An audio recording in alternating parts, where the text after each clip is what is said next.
apa yang kau suka. Merdeka belajar wujud yang nyata. Raih mimpimu juga cita-cita. Generasi emas Indonesia. Profil belajar Pancasila tanamkan di dalam dada. Profil belajar Pancasila, cerdas berkarakter itu kita.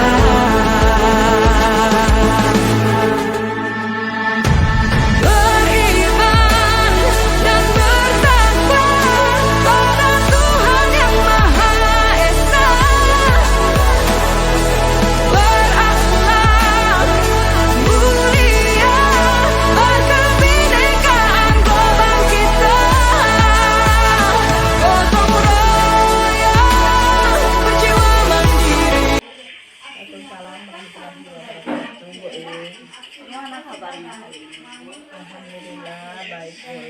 Apa kabarnya?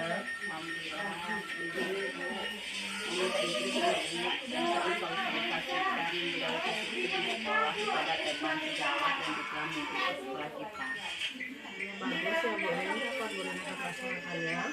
Bulan ini juga Bu. Ya, silakan Bu, Bu atas izinnya. Sama-sama Bu.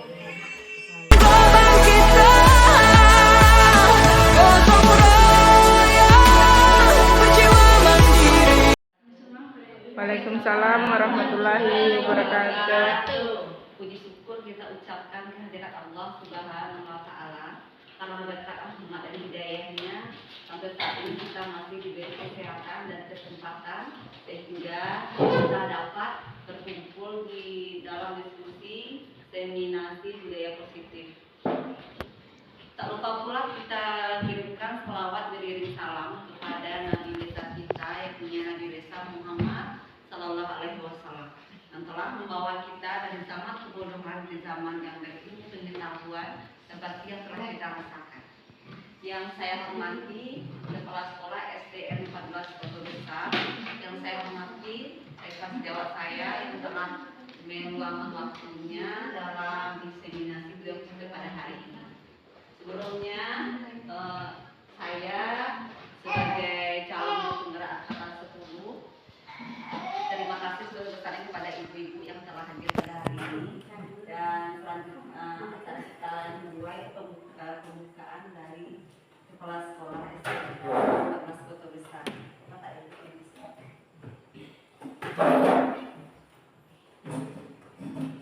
Terima kasih Bu Ani telah memberikan waktu kepada kami untuk menyampaikan pada acara diseminasi budaya positif. Pertama sekali, Assalamualaikum warahmatullahi wabarakatuh. Waalaikumsalam warahmatullahi wabarakatuh. Pertama sekali, marilah kita mengucapkan puji dan syukur kepada Allah Subhanahu wa Ta'ala yang mana berkat rahmat Allah juara sehingga kita dapat mengikuti acara yang diadakan oleh Bu Rini, yaitu diseminasi budaya positif dalam rangka tugas aksi nyata JGP angkatan 10.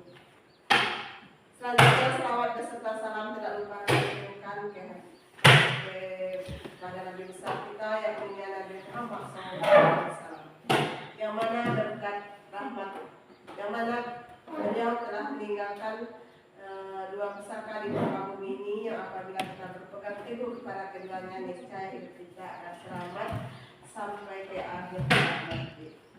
Baiklah ibu-ibu semuanya, mudah-mudahan nanti apa yang disampaikan oleh Ibu Rini tentang budaya positif yang terdiri dari keyakinan kelas, kesepakatan kelas, disiplin positif dan lain sebagainya, nanti kita dapat mengikutinya dengan sebaik-baiknya. sehingga apa yang disampaikan oleh Bu Rini nanti dapat kita ambil dan kita terapkan di sekolah kita, sehingga terciptalah lingkungan di sekolah kita, lingkungan yang berbudaya positif. Kepada Ibu ini kami memberikan semangat dan juga kami harapkan dalam mengikuti pendidikan atau pelatihan CEP calon penggerak angkatan 10 nantinya, semua ilmu yang didapat oleh Ibu tidak hanya sekedar menjadi satu tuntutan untuk memenuhi tugas di CGP saja, tetapi kami berharap semua ilmu yang didapat, terutama tentang budaya positif, dapat Ibu terapkan, Ibu bimbing semua majelis guru, sehingga terciptalah sekolah kita sekolah yang berbudaya positif yang baik, dan lahirlah nanti generasi-generasi yang berbudaya positif. Mungkin hanya itu yang dapat kami sampaikan. Salahnya kami mohon maaf. Assalamualaikum warahmatullahi wabarakatuh. Waalaikumsalam warahmatullahi wabarakatuh. Atas motivasi yang telah diberikan kepada saya, semoga apapun doa dari kepala sekolah diaminkan dan bisa membawa perubahan dalam pendidikan. Baiklah Bapak Ibu, seperti yang kita langsung saja tentang diseminasi budaya positif. Seperti kita ketahui, budaya itu apa yang dimaksud dengan budaya? Budaya adalah suatu kebiasaan yang terjadi secara berulang-ulang. Jadi di sini positif berarti ke hal yang lebih baik, sesuatu yang terjadi secara berulang ke arah yang lebih baik. Contohnya apa yang bisa kita terapkan di sekolah kita, misalnya menyerahkan sikap jujur kepada anak kita secara khususnya ya, dengan sikap jujur, misalnya etikanya bagaimana, kasih sayangnya, mengajarkan kasih sayang kepada teman, kepada guru, mungkin juga rasa bertanggung jawabnya. Itu juga salah satu budaya yang harus kita terapkan ke anak-anak. Tujuan kita membangun budaya positif di sekolah adalah menumbuhkan karakter yang positif, karakter anak yang bagus, yang baik kepada anak didik kita. Bagaimana dia bersifat sopan, bersifat bertanggung jawab terhadap dirinya maupun ke sekolahnya. Jadi ada juga poin-poin yang telah memberikan motivasi kepada saya. Semoga apapun harapan dari kepala sekolah kita bisa saya terapkan di sekolah kita, bisa menjadi perubahan nantinya ke depannya selesai pendidikan ini. Baiklah Bapak Ibu, seperti yang kita ketahui bersama, apa itu budaya? Budaya adalah sebuah kebiasaan, sedangkan positif adalah sesuatu yang baik. Jadi bagaimana kita menerapkan budaya positif, kebiasaan yang baik kepada anak-anak kita? Apa contohnya? Etikanya misalnya. Bagaimana etika anak kita kepada guru, bagaimana kepada teman. Yang kedua, kejujurannya. Di lingkungan masyarakat mungkin bagaimana kejujurannya. Yang ketiga, kasih sayang, mencintai belajar, bertanggung jawab. Itulah yang harus kita terapkan kepada anak didik kita agar pendidikan di sini menjadi aman dan damai. Jadi tujuan kita membudayakan diri adalah yang pertama itu menumbuhkan karakter anak. Jadi tujuan kita menerapkan budaya ini agar bisa menumbuhkan karakter anak ke arah yang lebih baik. Karena pada saat ini ya, karena banyaknya pengaruh dari luar, sehingga anak tersebut kuranglah sikap jujurnya, etikanya. Jadi sekarang bagaimana cara kita menumbuhkan ke anak tersebut bagi etikanya yang sudah kurang, mungkin diperbaiki lagi dengan. Jadi di sini ada 7 cara atau sistem yang harus kita terapkan di sekolah. Yang pertama itu perubahan paradigma belajar. Yang kedua disiplin positif. Yang ketiga motivasi perilaku manusia. Yang keempat kebutuhan dasar manusia. Yang kelima, posisi kontrol restitusi. Yang keenam, keyakinan kelas. Yang ketujuh, segitiga restitusi. Baiklah, secara bahasa, kata budaya merupakan bahasa yang berasal dari Sanskerta, yaitu budaya, yang merupakan bentuk jamak dari budi, yang memiliki arti budi atau akal. Sedangkan dalam bahasa Inggris, budaya dikenal dengan kata culture, yang berasal dari bahasa Latin. Color yang memiliki arti mengolah atau mengerjakan.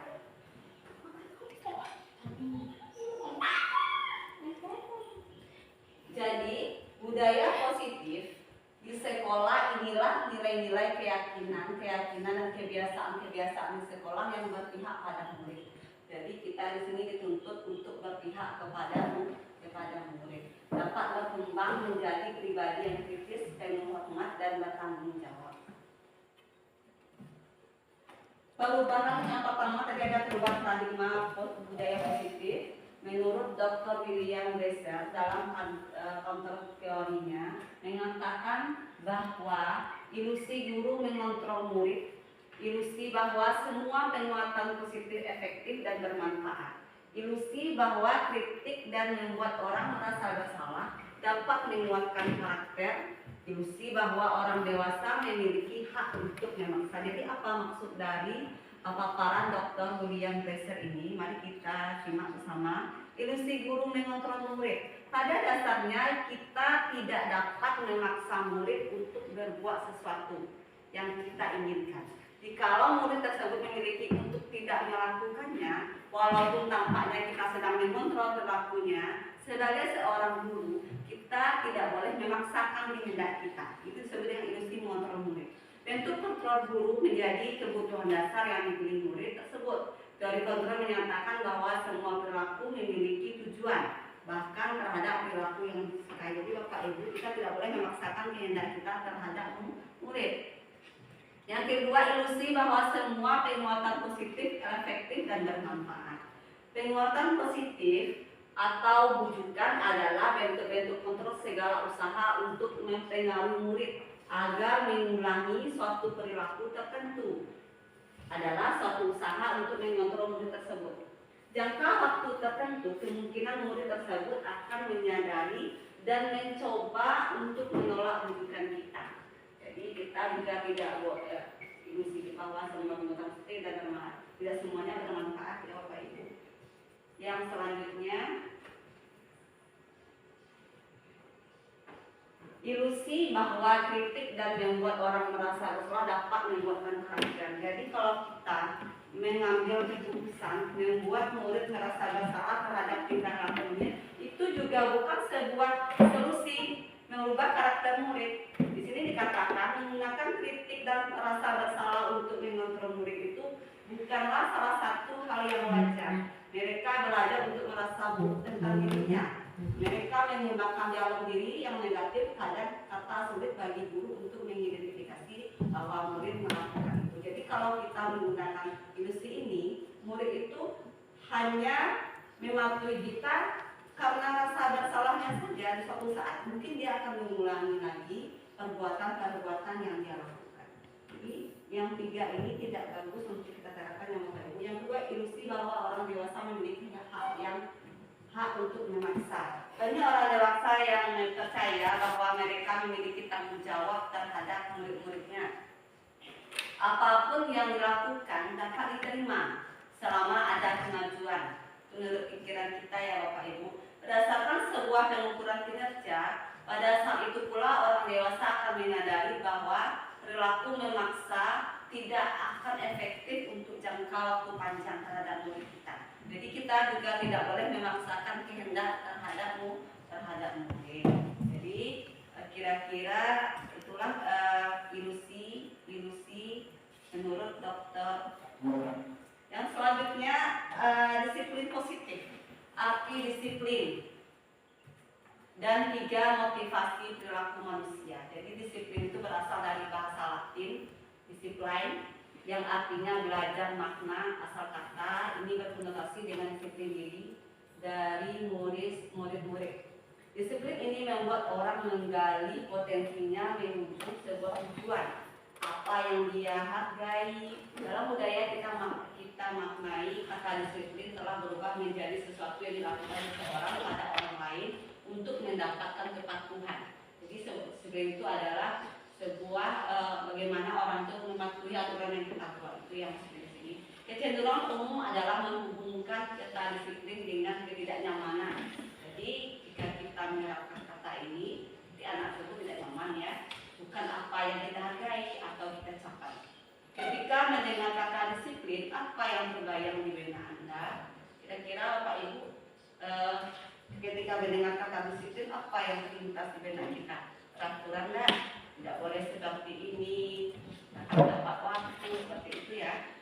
Jadi kebanyakan orang akan menghubungkan kata disiplin dengan kata tertib dan teratur dan kepatuhan pada sebuah peraturan. Kata disiplin juga sering dihubungkan dengan hukuman.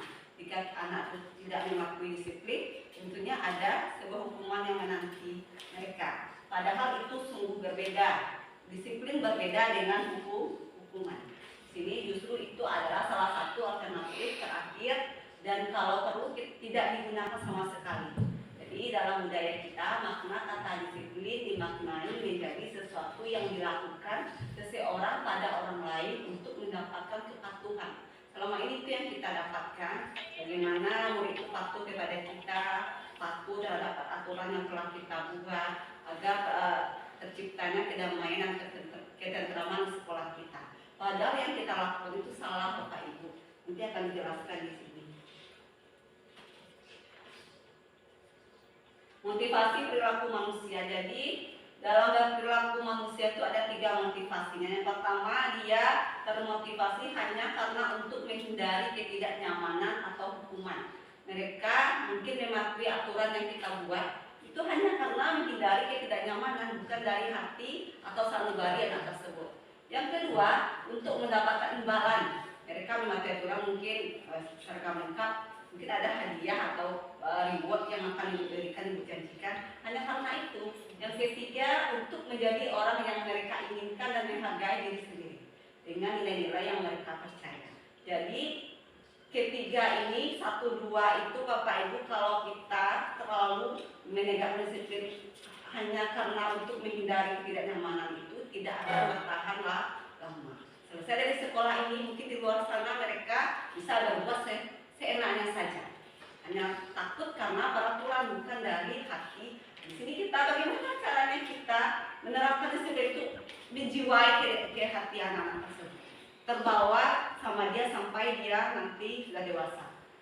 Untuk menghindari ketidaknyamanan atau hukuman, ini adalah tingkat terendah dari motivasi perilaku manusia. Mereka mematuhinya hanya karena takut dihukum. Biasanya orang yang memotivasi perilaku untuk menghindari hukuman atau ketidaknyamanan akan bertanya, apa yang akan terjadi apabila saya tidak melakukan yang sebenarnya? Tentunya dia bertanya-tanya, jika saya terlambat, apa yang terjadi sama saya? Permasalahan yang mungkin muncul dan berpengaruh pada mereka secara fisik, psikologis maupun tidak terpilihnya ketubuhan mereka bila mereka tidak melakukan tindakan tersebut. Jadi ini tidak tepat kita terapkan kedisiplinan seperti ini ya Bapak Ibu, kalau hanya untuk menghindari hukuman yang akan kita berikan. Yang kedua, untuk mendapatkan imbalan atau penghargaan dari orang lain. Terkadang anak tersebut mematuhi aturan yang kita buat hanya ingin imbalan. Contohnya, jadi Bapak Ibu kita lanjut 1 tingkat di atas motivasi utama tadi ya. Jadi kita jika anak tersebut mematuhi aturannya hanya karena mendapat penghargaan, itu juga bukan sebuah solusi yang baik untuk anak didik kita ya Bapak Ibu. Kita mengharapkan sesuatu yang dia patuhi, dia taati itu dari hati mereka. Yang ketiga, untuk menjadi orang yang mereka inginkan dan menghargai diri sendiri dengan nilai-nilai yang mereka percaya. Nah, mereka melakukan sesuatu karena nilai-nilai yang mereka yakini dan hargai, dan mereka melakukan karena mereka ingin menjadi orang yang melakukan nilai-nilai yang mereka yakini tersebut. Ini adalah motivasi yang akan membuat seseorang memiliki disiplin positif, karena motivasi perilakunya bersifat internal dari dalam, bukan eksternal. Jadi inilah yang bagus dari diri mereka bukan paksaan, bukan karena hadiah, bukan karena hukuman. Jadi kita harus bagaimana caranya anak itu memiliki kesadaran melakukan kedisiplinan, tanggung jawabnya dari dirinya sendiri. Yang selanjutnya, keyakinan kelas. Ini juga termasuk budaya positif. Tadi itu perubahan paradigma, belajar dan sebagainya. Sekarang keyakinan kelas. Dalam keyakinan kelas itu ada hukuman dan penghargaan. Tentunya jika anak-anak tidak mematuhi keyakinan atau kesepakatan yang telah dibuat, tentunya ada hukuman dan penghargaan yang akan diterima. Ini dijelaskan untuk terbentuknya budaya positif. Pertama-tama perlu diciptakan dan disepakati keyakinan-keyakinan atau prinsip-prinsip dasar bersama di antara para warga kelas. Keyakinan kelas yaitu nilai-nilai kebajikan atau prinsip-prinsip universal yang disepakati bersama secara universal lepas dari latar belakang suku, negara, bahasa maupun agama. Jadi keyakinan kelas ini adalah kesepakatan antara murid dengan guru. Keyakinan kelas hukuman dan penghargaan. Mengapa keyakinan kelas? Mengapa tidak peraturan kelas? Kalau peraturan itu tentunya siswa sesuai dengan kesepakatan bersama. Yang kedua, mengapa adanya keyakinan kelas penting untuk terbentuknya sebuah budaya? Kira-kira ibu bisa menjelaskan atau tahu kenapa keyakinan kelas itu penting di kelas? Agar anak apa? Mengapa harus adanya keyakinan di dalam kelas? Agar anak itu terciptanya kelas yang damai, aman. Karena kalau dia tidak mematuhi keyakinan yang telah mereka sepakati, tentunya mereka akan mendapat konsekuensi atau hukuman. Jadi peraturan dan keyakinan itu berbeda. Kalau keyakinan antara guru dan murid membuat bersama. Karena peraturan itu dari gurunya sendiri. Jadi kalau keyakinan dilanggar, tentunya ada konsekuensi yang akan diterima oleh anak tersebut. Bagaimana mewujudkan sebuah keyakinan kelas yang efektif? Tentunya kita meminta saran dari mereka terlebih dahulu tanpa partisipasi dari mereka, bukan dari kita saja. Jika mereka tidak menjalankan, kita serahkan juga kira-kira apa hukuman untuk anak ibu yang tidak menjalankan ini. Kita serahkan semuanya kepada murid kita. Itu disebut dengan keyakinan kelas.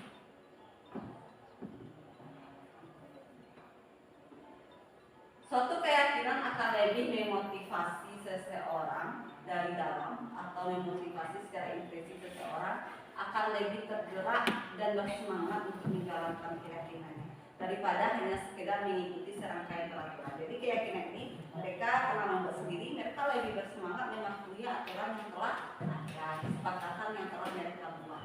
Yang kedua, hukuman bersifat tidak terencana atau tiba-tiba.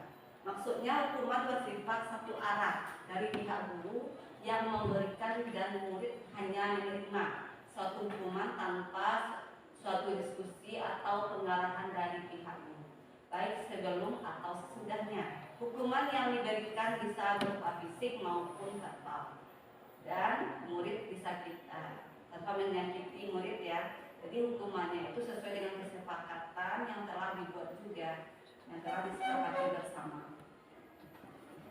Yang pengaruh jangka pendek terhadap ada jangka panjang.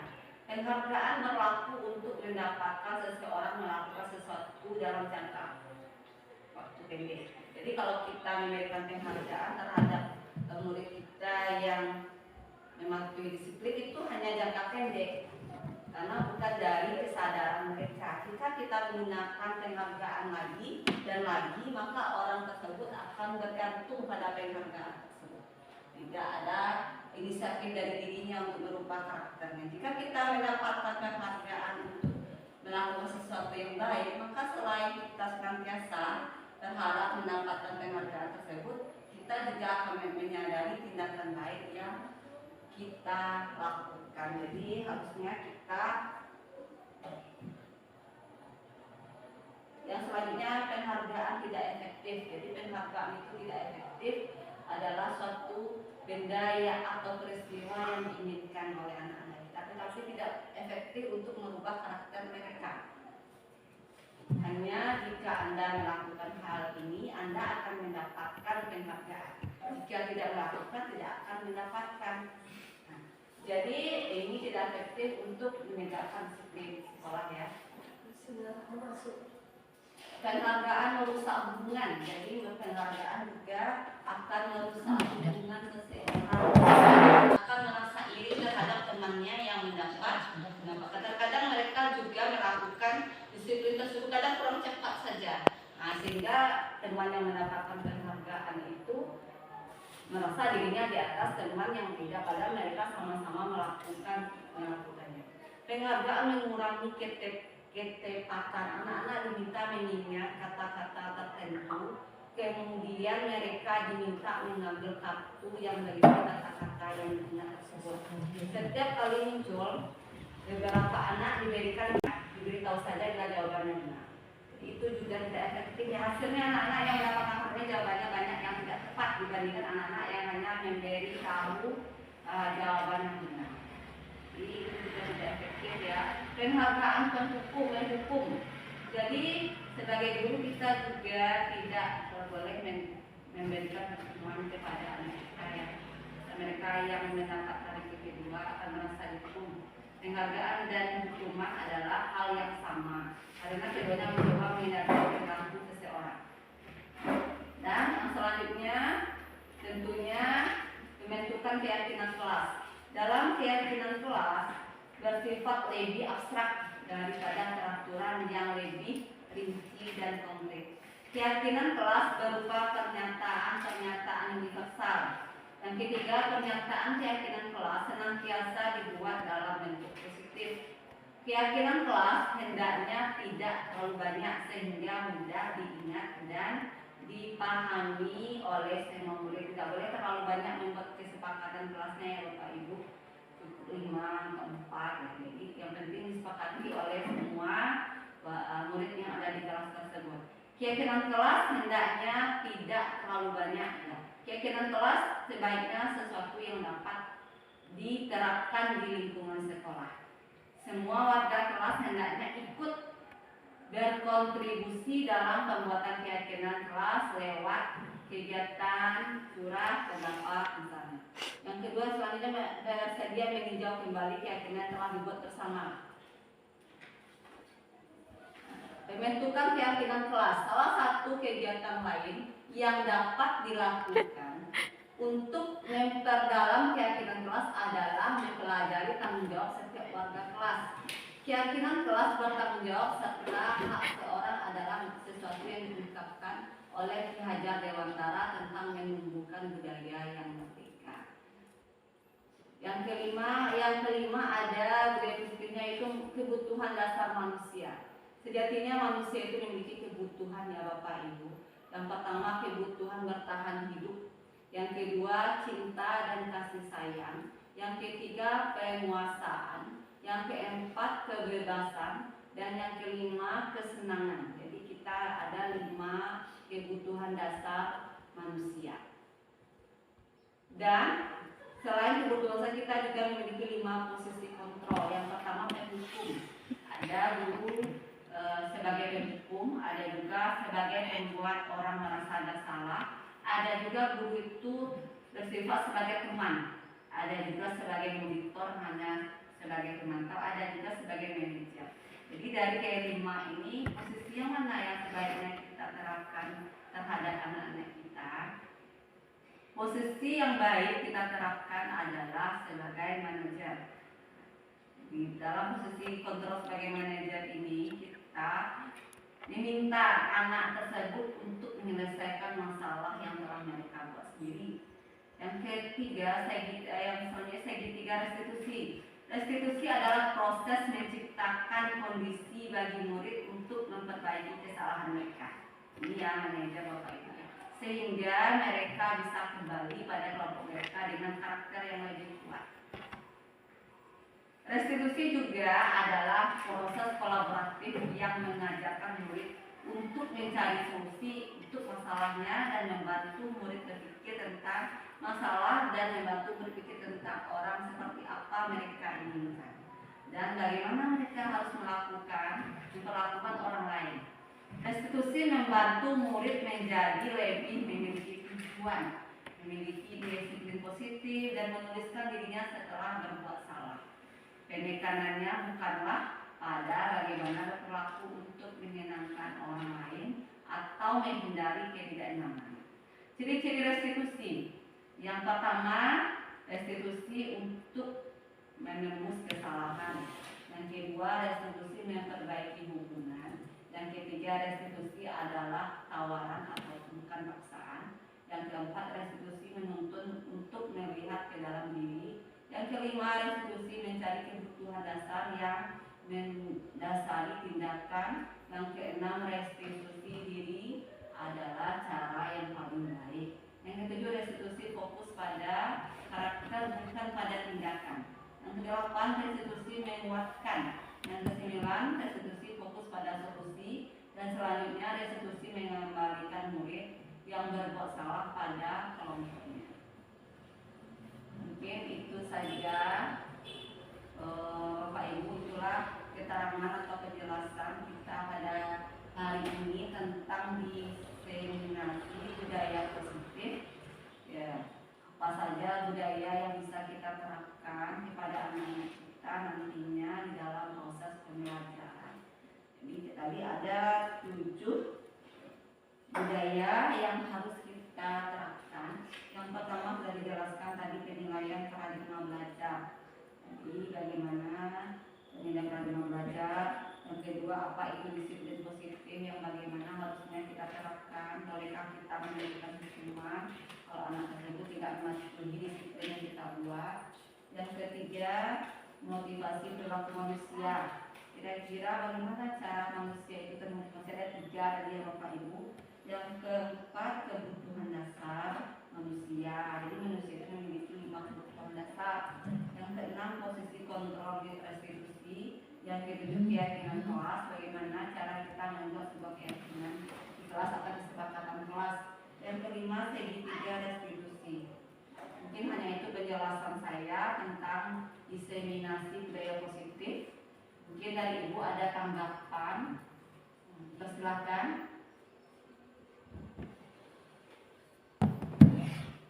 Tiga. Baiklah Bapak Ibu, tadi itulah penjabaran kita tentang budaya positif di sekolah. Ada 7 budaya positif yang akan kita terapkan untuk perubahan dalam proses pendidikan. Nanti ada 3 motivasi perilaku manusia. Kira-kira saya minta tanggapan dari Ibu yang ada di sini. Dari ketiga motivasi ini, manakah yang baik kita terapkan kepada anak kita? Apakah untuk menghindari ketidaknyamanan atau hukuman saja kita menerapkan disiplin tersebut? Lalu yang kedua, untuk mendapatkan imbalan seperti tadi saya jelaskan, siapa yang menggunakan seragam lengkap kasih reward. Tadi ada penjelasan dikasih permen sama gurunya. Apakah itu efektif untuk menegakkan disiplin? Yang ketiga, untuk menjadi orang yang mereka inginkan. Kira-kira dari 3 ini, yang mana yang Ibu inginkan yang terjadi pada murid itu? Nomor 3 ya. Jadi kita sebagai guru menegakkan disiplin itu bukan untuk menghindari ketidaknyamanan. Kalau anak tersebut melakukan hal demikian, tentunya kalau dia tidak ada di sekolah kita, dia akan berbuat seenaknya saja. Aturan yang ada di mana-mana, dia akan lepas dari sekolah, lepas juga tanggung jawab disiplinnya terhadap dirinya. Jika kita menggunakan hanya untuk imbalan saja, tentunya sampai kapan kita memberikan imbalan terhadap anak yang mematuhi aturan? Sampai kapan kita akan memberikan itu terhadap anak tersebut? Sampai dia dewasa, tidak mungkin kan ke SMA nanti kasih juga sama gurunya baru dia mematuhi aturan. Di posisi yang ketiga lah yang tepat. Jadi bagaimana cara kita menumbuhkan kepada anak tersebut menjadi orang yang mereka inginkan dan menghargai dirinya sendiri. Bukan karena paksaan dari guru, bukan karena takut dihukum. Nah, dia tetap tepat waktu karena takut dihukum guru di sekolah, bukan karena itu, tetapi karena dirinya sendiri. Karena disiplin dari kecil itu Bapak Ibu seperti kita ya guru sudah mengalami kalau kita disiplin dari kecil mungkin akan terbawa-bawa pada kata-kata nah, detek lagi pikiran katanya guru pas kita ada nama Bagaimana cara kita menyerahkan? Ketik kalau beraraja, kadang tahu bawa. Bagaimana cara kita menyerahkan ke anak kita? Itu adalah tugas kita sebagai guru. Yang selanjutnya, apakah Bapak Ibu telah melakukan kesepakatan kelas di kelas Bapak Ibu? Sudah.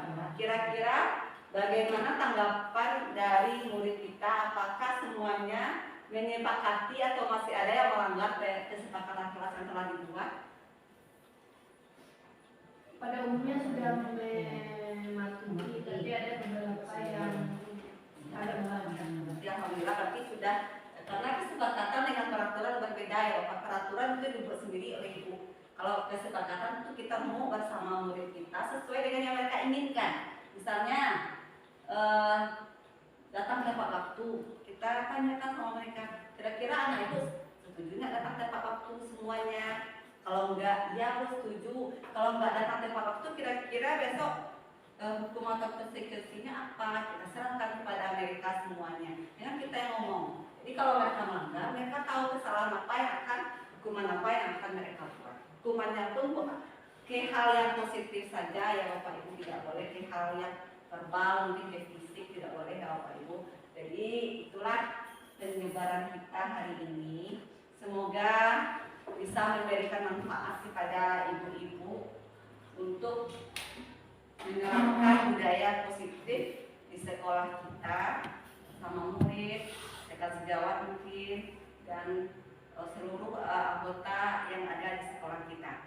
Mungkin itu saja, dan terima kasih atas kehadiran ibu-ibu telah hadir pada hari ini mendukung diskusi saya pada hari ini.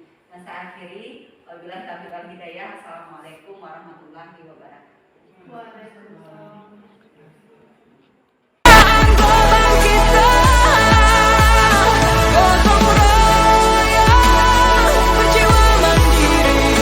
Assalamualaikum warahmatullahi wabarakatuh.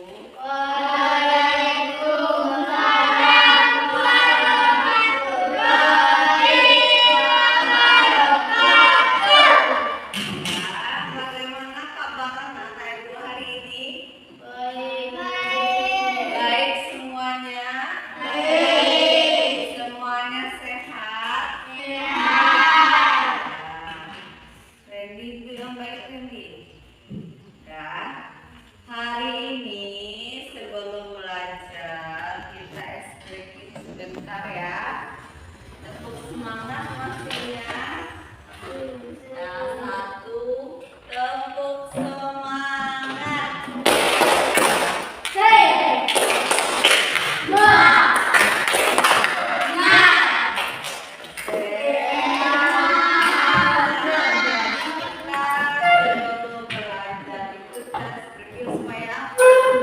Supaya mata yang masih ngantuk melek jadinya ya.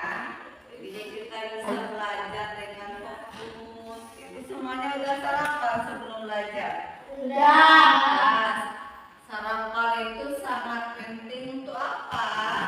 Untuk menjaga daya tahan tubuh kita. Kalau kita tidak sarapan, kita menjadi lesu, lemah, dan tidak bertenaga.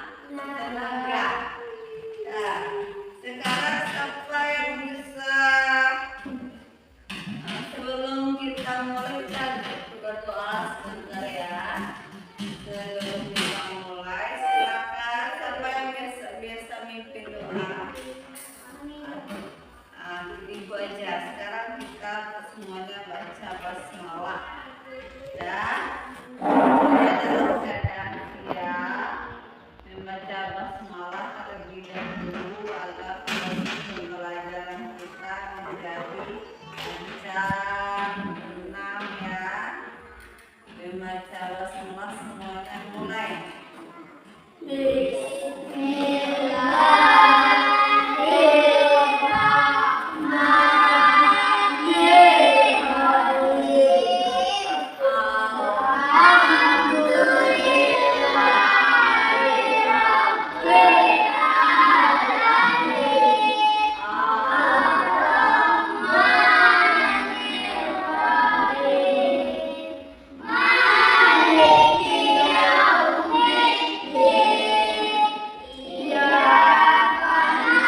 membuat kesepakatan dulu di kelas kita. Siapa tahu apa itu kesepakatan kelas? Nah, siapa tahu kemarin aku jelaskan juga tentang kesepakatan kelas. Sekarang kita diskusikan bagaimana yang kita ingin kesepakatan kelas itu adalah sesuatu yang kita inginkan terjadi, yang kita terapkan di kelas kita. Apa contohnya?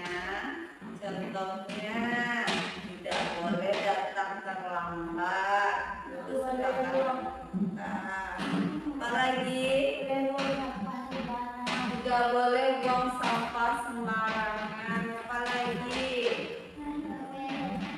menggunakan seragam yang lengkap. Apalagi menjaga kebersihan kelas pintar. Apalagi piket tepat waktu. Semua itu disebut dengan apa? Kesepakatan kelas. Jadi kita harus membuat kesepakatan. Kesepakatan itu dibuat oleh siapa? Oleh anak-anak ibu dan ibu, sesuai dengan kesepakatan kita bersama. Untuk apa? Untuk kita terapkan di sekolah kita. Kalau kita tidak melaksanakannya, ada konsekuensinya. Ada apa kira-kira? Kalau tidak melaksanakan kesepakatannya, kira-kira apa?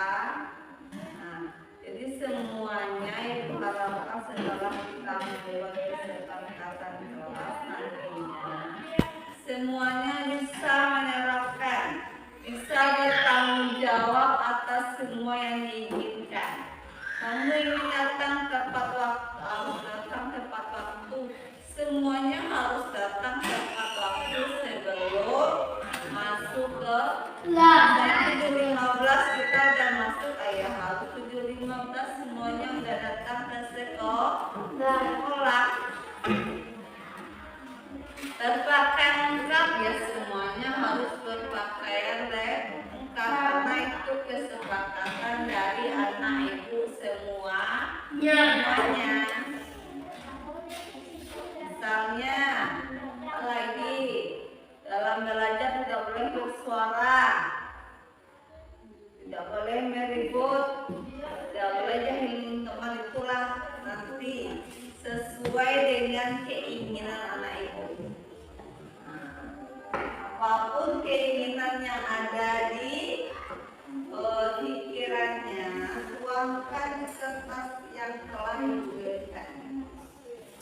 Tuangkan di kertas ini, tulis apa yang anak ibu inginkan untuk kedamaian, kebersihan, apapun tentang kebaikan di kelas kita. Buat apa yang anak ibu inginkan, ingin terwujud di sekolah kita, di kelas kita.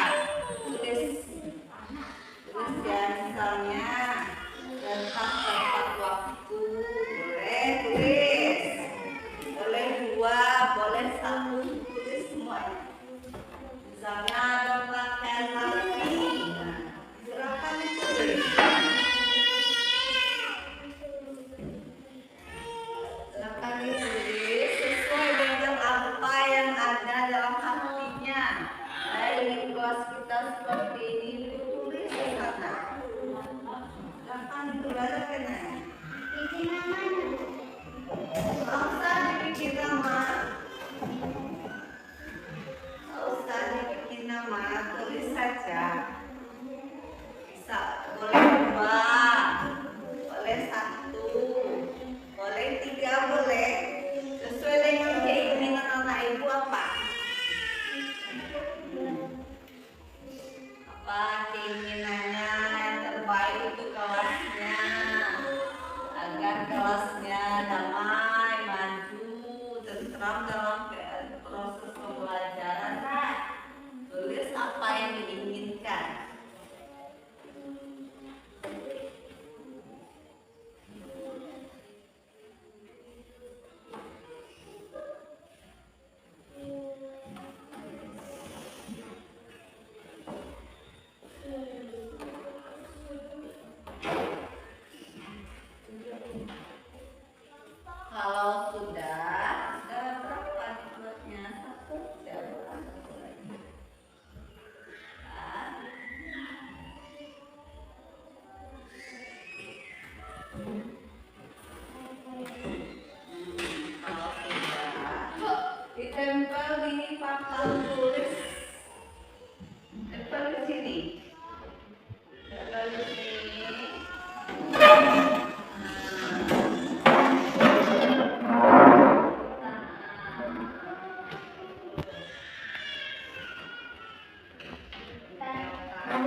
Dari keyakinan atau kesepakatan kelas yang telah naik duluan, fokus lagi di tempatnya. Dan selanjutnya dari keyakinan kelasnya ini ada beberapa yang pertama, menggunakan seragam yang lengkap dan rapi. Jadi sini teman-temannya meminta anak ibu itu menggunakan seragam yang lengkap dan rapi. Apakah semuanya? Sepakat. Jadi besok harus sesuai dengan kesepakatannya semuanya berpakaian yang lengkap dan rapi. Apa itu pakaian lengkap? Menggunakan nasi.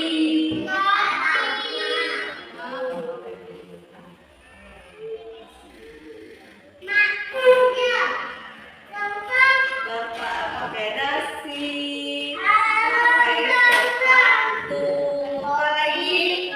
Pakai kaos kaki, pinggang. Itu pengalamannya ya bagus. Yang kedua, tidak membuang sampah sembarangan. Jadi itu salah satu disiplin positif juga ya. Artinya kita harus menjaga kebersihan kesepakatannya menjaga kebersihan kelas.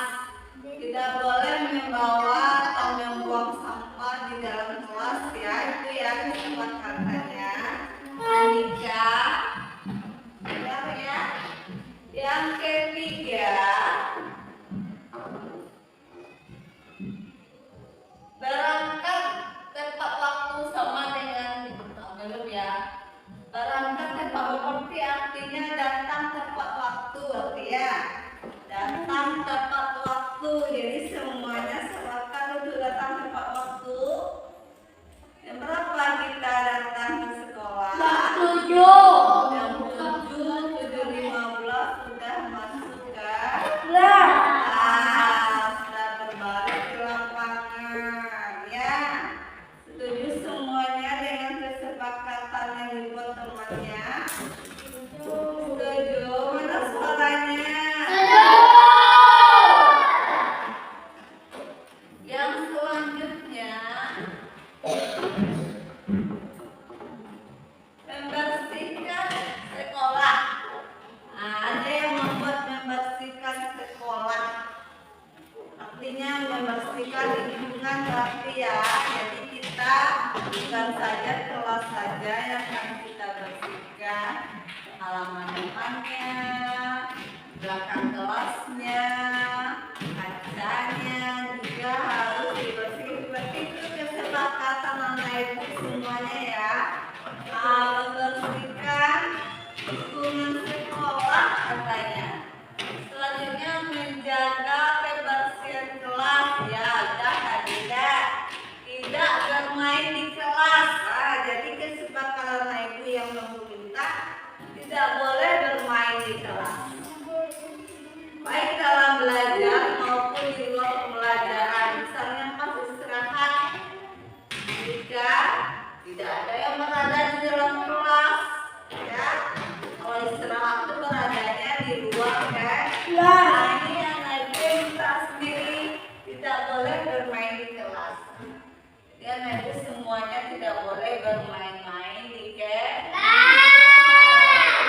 Selanjutnya buang sampah pada tempatnya, udah tidak. Yang ketiga, piket tepat waktu. Nah, jadi kesepakatan yang dibuat anak ibu ini adalah salah satunya piket tepat waktu sesuai jadwal yang telah ditulis. Jadi misalnya Amira piketnya Senin ya Senin, nggak boleh pulang, nggak boleh ditinggalkan temannya piket sendirian ya. Ya. Nah, jadi piket tepat waktu sesuai jadwal yang telah ditulis. Tidak boleh terlambat. Tidak boleh terlambat katanya di sini. Sepakat tidak akan terlambat semuanya. Sepakat. Nanti orang udah mulai belajar baru datang. Boleh seperti itu ya. Dan menjaga kebersihan lokal dan kebersihan sekolah ya. Memakai seragam yang rapi. Ini adalah salah satu bermacam-macam keinginan yang ingin anak ibu wujudkan di kelasnya. Inilah disebut dengan keyakinan kelas. Jadi keyakinan kelasnya yang pertama itu ada di situ ibu tuliskan datang tepat waktu. Setuju semuanya? Ada suaranya. Yang kedua ada menggunakan seragam yang lengkap.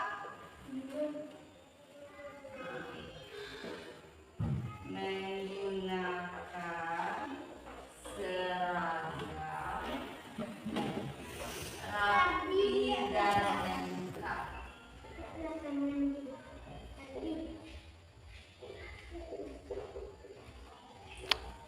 Yang ketiga, menjaga kebersihan. Apa lagi tadi nak? Apa lagi? Piket tepat waktu juga termasuk menjaga kebersihan ya. Oke, apa lagi?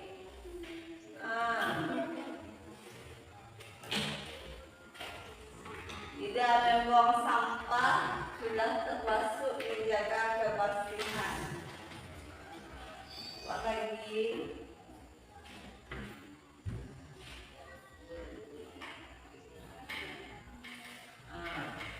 Inilah kira-kira dari kesepakatan yang kita buat.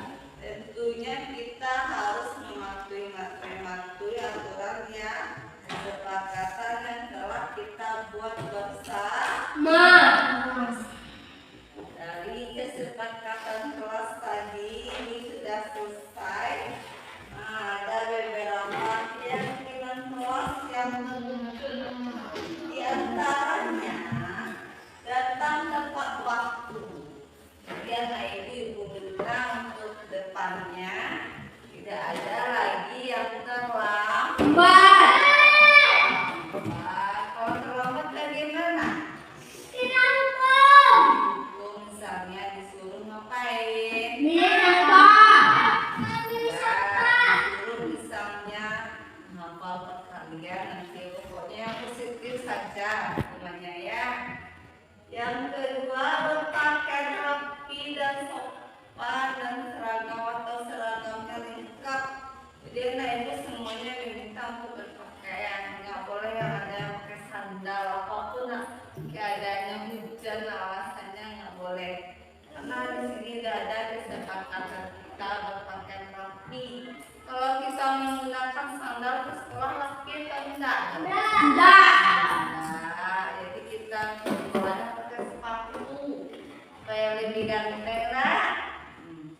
ketiga selalu tertib dan sopan. Biasa ibu di dalam kelas maupun di luar kelas harus tertib dan sopan. Tidak boleh ngomong kotor ya. Itu juga kesepakatan kita. Karena kita di SD dididik karakternya, ngomongnya. Boleh ngomong sembarangan. Ya, itu kesepakatan yang ada juga dibuat oleh temannya tadi ya. Yang ketiga, sekolah tertib dan sopan. Ke sekolahnya harus tertib dan sopan. Pakaiannya, omongannya, kalimat temannya, pokoknya menjaga kebersihan kelas. Antaranya piket, ya. Di sini, Rehan, di sini Rehan.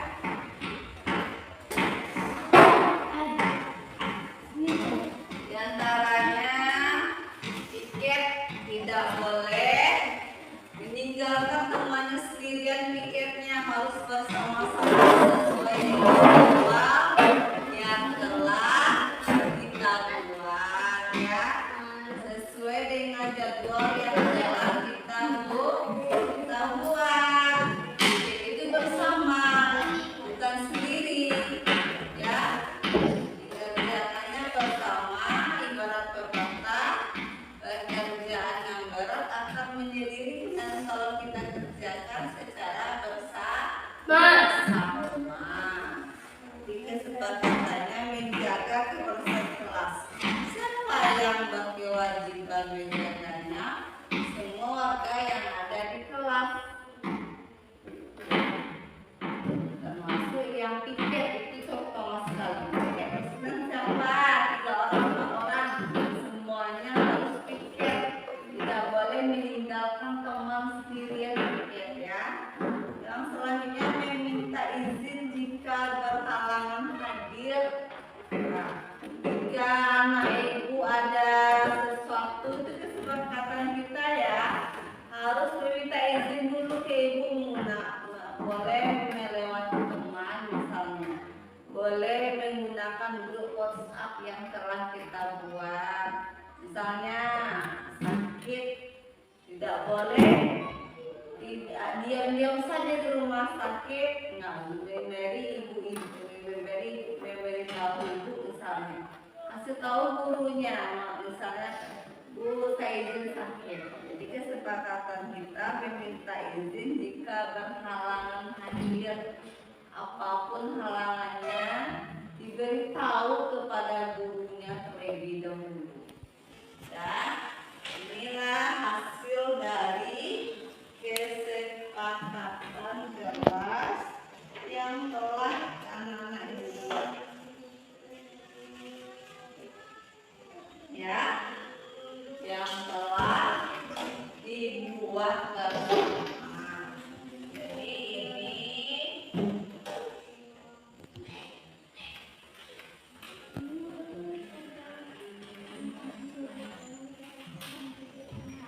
kita dibuat untuk apa? Nah,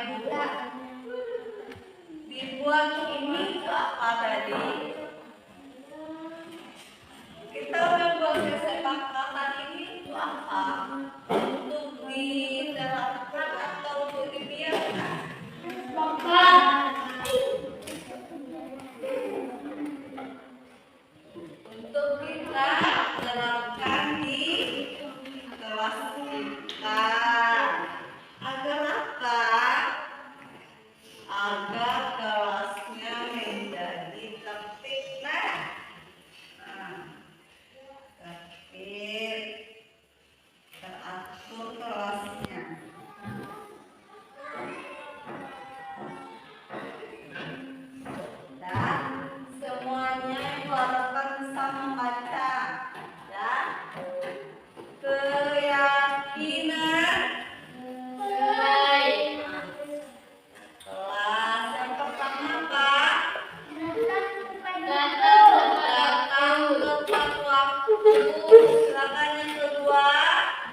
ikhlas, bukan hanya sekedar dibuat terus dibiarkan, tapi ibu harapkan nanti bisa diterapkan sebagai peraturan yang ada di kelas kita. Jadi kita semuanya sepakat untuk datang tepat waktu. Jika tidak datang bagaimana? Kalau datangnya terlambat, nanti ada konsekuensinya. Misalnya menghafal perkalian enggak, ya. Jadi nyanyi misalnya disuruh ke depan, kalau tidak bisa memang itu kesepakatan yang telah dibuat bersama. Coba suruh Amira pos. Ada berapa menit? 20.